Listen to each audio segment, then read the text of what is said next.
Okay, so next example,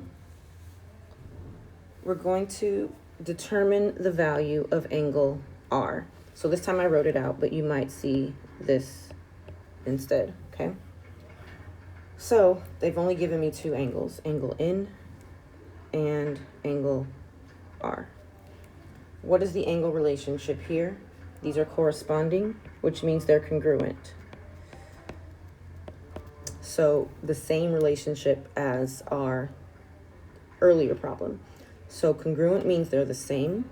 So I'm going to set these angles equal to each other. So this is N, this one here is N, and this one is 4N minus 30. Again, no distributing, no combining like terms, but I have N's in two places. I have no choice but to move the 4N, because if I move this one, then there's nothing on this side of the equation. So I'm going to have a negative, and that's okay. So minus 4N, bring down my negative 30. N minus 4N is negative 3N. Divide by negative 3. And N equals positive 10. Not the question, though. The question is the value of this angle. So I'm going to rewrite it.